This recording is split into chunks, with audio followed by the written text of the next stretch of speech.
नमस्कार, आप देख रहे हैं ब्रेकिंग बिहार। अभी हमारे साथ है राष्ट्रीय लोक जनशक्ति पार्टी के राष्ट्रीय सचिव आईटी प्रभारी मयंक मौली। आज जो बिहार विधानसभा में मुख्यमंत्री नीतीश कुमार ने जो घोषणा की कि जिस प्रकार से चर्चाएं चल रही थी कि बिहार में बिजली के बिल में 24.10% की वृद्धि होगी, और मुख्यमंत्री ने एक सिरे से साफ तौर पर कह दिया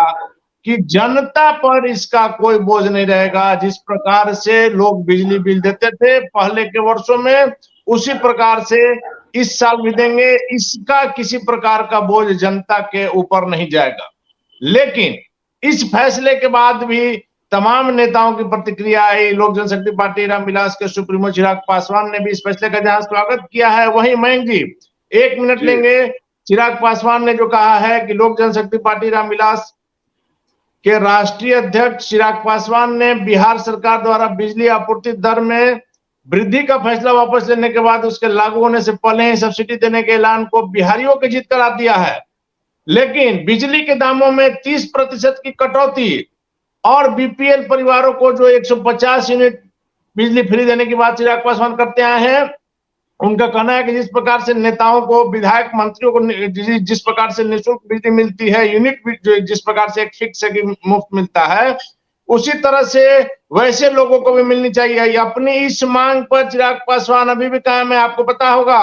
कि लगातार चिराग पासवान इन मुद्दों को उठाते हैं, बिजली से जुड़ी हुई बातों को कई दफा पीसी किया, कई जगह धरना दिया, और 8 तारीख को कैंडल मार्च और 9 तारीख को सभी प्रखंड मुख्यालयों पर भी धरना का उनका प्रोग्राम है। अभी तक क्या कहेंगे आप लोग? तो एक दूसरे की बात को, राष्ट्रीय लोक जनशक्ति पार्टी हो या लोक जनशक्ति पार्टी रामविलास हो, एक दूसरे की बात को स्वीकार नहीं करेंगे। लेकिन आज की बात पर क्या कहेंगे मयंक मौली जी?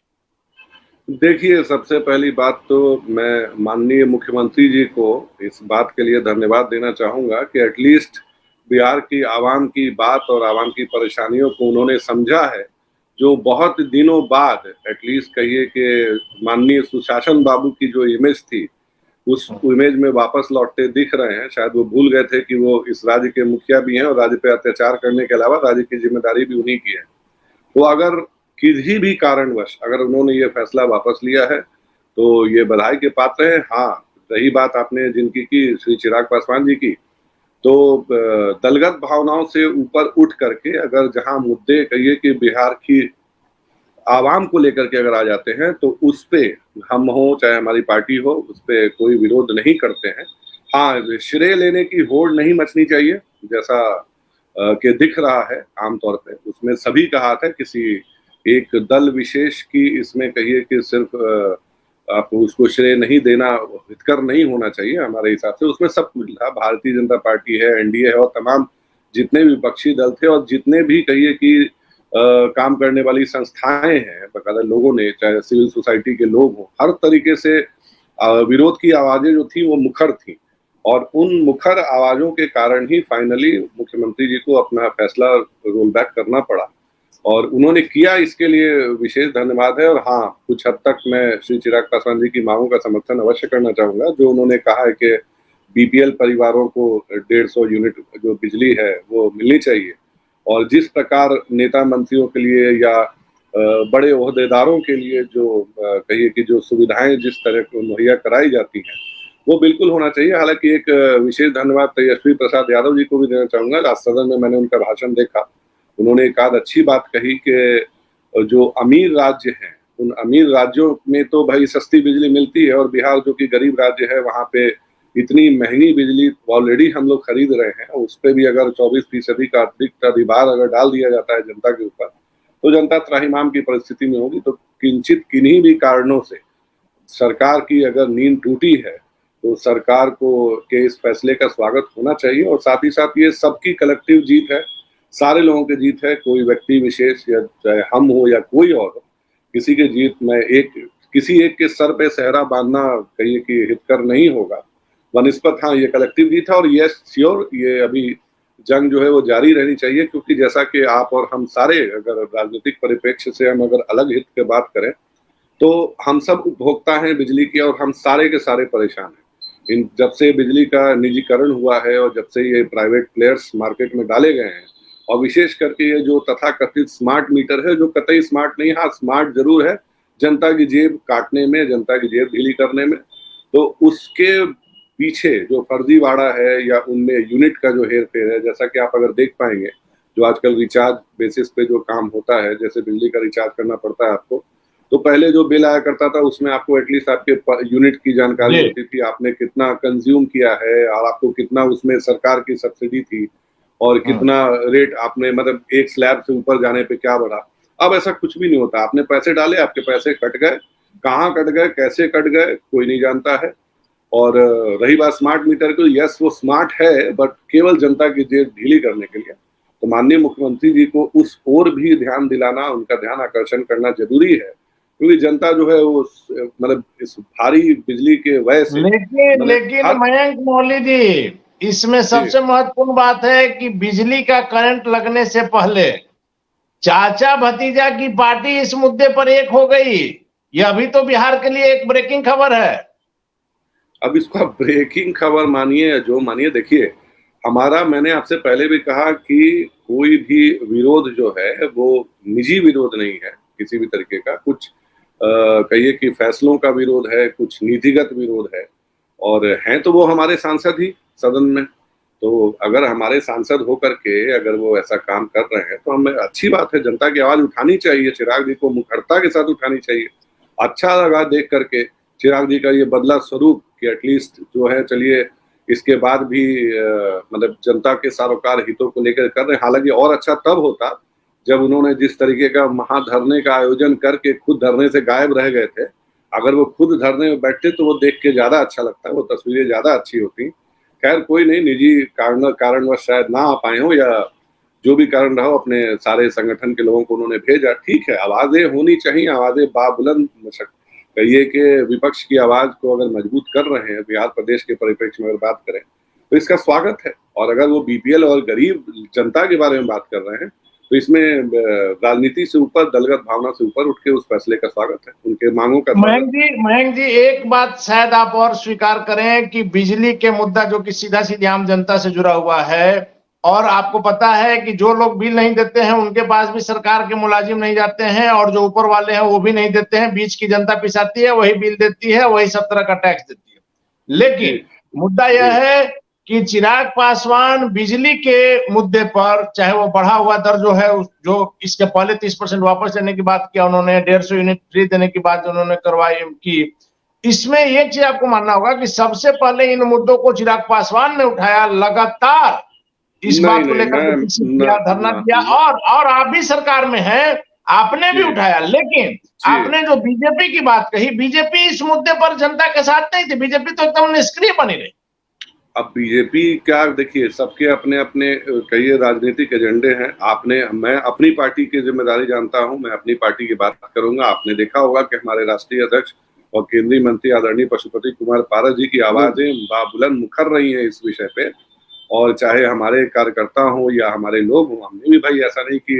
हाथ पर हाथ धर के बैठे थे, इस मुद्दे पे हमने भी आवाजें उठाई हैं। और अभी कल ही की तो बात है, कल ही तो लगभग था कि केंद्रीय मंत्री होने के नाते उन्होंने बिहार सरकार की तरफ बड़ा रोष जताया था इस बात को लेकर। उन्होंने ट्वीट भी किया था कि बिजली की मार आखिर बिहार की जनता कब तक झेलेगी, बिजली का करंट कब तक लगेगा। तो ऐसा नहीं कि लगातार आप लोग उठा रहे हैं। अभी 4 दिनों पहले रसोइया संघ की यहाँ पर जो धरना प्रदर्शन था उसमें भी आपकी पार्टी वहां गई, और आप लोगों ने उनकी मांगों का न सिर्फ समर्थन किया बल्कि कहा कि अपने स्तर से हम लोग इसको पूरा करवाएंगे जी। देखिए जब हम पावर में आएंगे। देखिए जो भी जनता से जुड़े सरोकार के मुद्दे हैं, ठीक है, उसमें हमारी पार्टी बिना किसी शोशाबाजी के, बिना किसी इंटरनेट के हैशटैग ट्रेंड से, फोटो खिंचवाने के नियत से या इस तरीके से बचते बचाते, कहिए जो एक सीधा, जो कहिए कि व्यक्तिगत संवाद जिसको कहते हैं, व्यक्तिगत संवाद स्थापित करके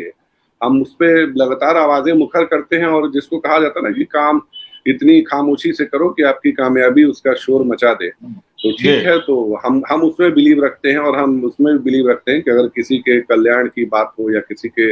अगर मदद की बात हो, तो एक हाथ से अगर आप मदद करते हैं तो दूसरे हाथ को पता नहीं चलना चाहिए। ऐसी परिस्थितियों में कहिए कि जो हमारे नेता के जो संस्कार है और उन्हीं संस्कारों का अनुसरण हम सारे करते हैं कि बहुत ज्यादा शोशाबाजी में हम यकीन नहीं रखते हैं। काम काम प्रधान है, व्यक्ति प्रधान नहीं है। चिराग पासवान यदि इस मुद्दे को लेकर के, जैसा कि उन्होंने शुरू से कहा है, 150 यूनिट बीपीएल परिवार को लेकर के जो वर्तमान जो है दर उसको भी कम करने के लिए अगर अपने आंदोलन को जारी रखते हैं, तो क्या इस आंदोलन को आपकी सहमति रहेगी, आपकी पार्टी की सहमति रहेगी? देखिए, हम लोगों ने ऑलरेडी इस बाबत बात की है और हमारा भी एक कहिए कि एक समिति है जो कि इस पे काम कर रही है। 150 यूनिट ही नहीं, मैं कहूंगा पंजाब सरकार के तर्ज पे, पंजाब में भी आप देखेंगे जैसे वहां लगभग मुझे लगता है 200 या 300 यूनिट के आसपास हुई है, और सिर्फ बीपीएल परिवार ही क्यों, हम तो उसमें जो कहिए कि जाति आधारित नहीं हो और बीपीएल माने वैसा कुछ ना हो, जो भी एक जैसे पंजाब में आप देखेंगे, चाहे आप किसी भी समाज से आते हो, चाहे जो भी हो, पंजाब सरकार हो चाहे और भी प्रदेश राज्य में सरकारें हैं, चाहे दिल्ली हो गया, जहाँ एक फिक्स अमाउंट है जो कि फ्री है, उसके ऊपर आपको देना पड़ता है। तो इस जो भी ये लाभ है ये सस्ती बिजली का, वो निम्न मध्यम वर्ग से लेके मध्यम वर्ग सबको मिलना चाहिए। और जब संभ्रांत राज्य जो हैं वो ऐसा कर पा रहे हैं, जो थोड़े कम, जैसे दिल्ली तो पूर्ण राज्य में नहीं है, दिल्ली भी कर पा रहा है, हालांकि उनकी पर कैपिटा इनकम हम लोग से कहीं ज्यादा है। बिहार के परिप्रेक्ष्य में अगर मैं ये नहीं कह रहा कि हाँ चलिए बहुत ज्यादा हो, बट हाँ केवल जाति आधारित और केवल कहिए कि किसी समुदाय विशेष आधारित लोगों को ही इसका लाभ ना मिले, लाभ हो तो बिल्कुल पूरे उसका व्यापक पैमाना होना चाहिए, उसमें सारे लोग शामिल होने चाहिए, एक बेकार निम्न मध्यम वर्ग हो या मध्यम वर्ग क्या है, किसको जेब तो सबकी कट रही है ना आखिर, तो उस पे एक व्यापक स्वरूप देने की जरूरत है। और हम हो चाहे हमारा दल हो, हम लोग जरूर माननीय मुख्यमंत्री जी से एक प्रतिनिधिमंडल जरूर मिलेगा, उनका इस ओर ध्यान आकर्षण हम जरूर कराएंगे। हाँ, ये है कि बस ये मुद्दा अच्छा है और ये मुद्दा जनता के सरोकार का है, और इस महंगाई के दौर में जिस प्रकार हम बिहार में देख पा रहे हैं कि चाहे हमारे यहाँ का डीजल देख लीजिए, पेट्रोल देख लीजिए, बिजली देख लीजिए, चाहे हमारा प्रॉपर्टी टैक्स देख लीजिए, चाहे हमारे यहाँ लाइसेंस बनाने की कीमत देख लीजिए, जो नॉर्मल ड्राइविंग लाइसेंस है, ये आप अपना राशन कार्ड देख लीजिए, हर चीज की कीमतें जो है वो बाकी राज्यों से कहीं ज्यादा है। गाड़ी का लाइसेंस का हो गया, चाहे आपका प्रॉपर्टी रजिस्ट्रेशन का हो गया, हर चीज में हम ज्यादा पैसा पे कर रहे हैं। क्यों? जब तथाकथित जनता की सरकार है, तो जनता की सरकार को में हमको अब जो बाकी राज्यों में अगर 500 रुपए में ड्राइविंग लाइसेंस बनता है, तो हमारे यहाँ 5500 रुपए में बनता है। तो ये इतना जो एक वास्ट कहिए कि जो क्यूमुलेटिव डिफरेंस है, उसको कम करने की जरूरत है, और राज्य सरकार को का ध्यान आकर्षण हम इस ओर मयंक मौर्य जी, एक आखिरी सवाल बहुत ही जिम्मेवारी के साथ आपसे जानना चाह रहे हैं, चूंकि आप अपनी पार्टी में काफी अहम पद पर हैं, वैसे में क्या माना जाए, जो आपने अभी कहा कि चिराग पासवान का हम इन बातों का समर्थन कर रहे हैं, कुछ जो उनमें कमियां हैं, यदि उन कमियों को निकाल करके चिराग पासवान आते हैं, तो क्या आप लोग उनका स्वागत करेंगे? क्योंकि अब 2024 का लोकसभा चुनाव भी सामने है, और ऐसे में अगर चाचा भतीजा मिल जाते हैं तो आप समझ सकते हैं कि इसका क्या फायदा हो सकता है।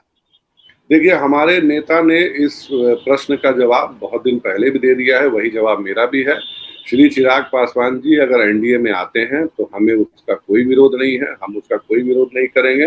हाँ, अगर बात व्यक्तिगत तौर पे अगर आप करना चाहें, तो जो हमारे नेता के शब्द हैं, मैं उन्हीं शब्दों को दोहराना चाहूंगा कि जब दल टूटता है तो शायद जुड़ जाता है, मगर जब दिल टूटता है तो जुड़ना मुश्किल होता है। आगे भविष्य के गर्व का सवाल है ये कि क्या होता है, बट मेरा यही मानना है कि पिता स्वरूप है चाचा जी आपसे बहुत कहिए कि प्रेम है उन्हें, आपकी फिक्र है हमेशा, जो आप तो व्यक्तिगत रूप से जानते हैं अनिल जी के, आदरणीय पशुपति कुमार पारस जी के व्यक्तिगत स्नेह में, और चाहे एक बेटे के तौर पे उनको प्यार देने में, चाहे हमारे उनके परिवार के उनके छोटे भाइयों में भी देख लीजिए, चाहे हमारे प्रदेश अध्यक्ष माननीय प्रिंस राज जी हो, जो भी हो, हर कोई उनको व्यक्तिगत इज्जत देता है। हमारे पार्टी के कार्यकर्ता उनको व्यक्तिगत इज्जत देते, सम्मान तो है ही उनका। हाँ, उनकी कुछ नीतियों का नीतिगत विरोध जरूर है, और वही जो बात फिर घूम फिर के आ जाती है कि एक व्यक्ति विशेष के कारण पार्टी, परिवार, कार्यकर्ता सब कुछ दो फाड़ हो गया। तो अब ये श्री चिराग पासवान जी को देखना है कि उस व्यक्ति के मोह पाश से बाहर निकल के अगर वो उन्हें अपने परिवार और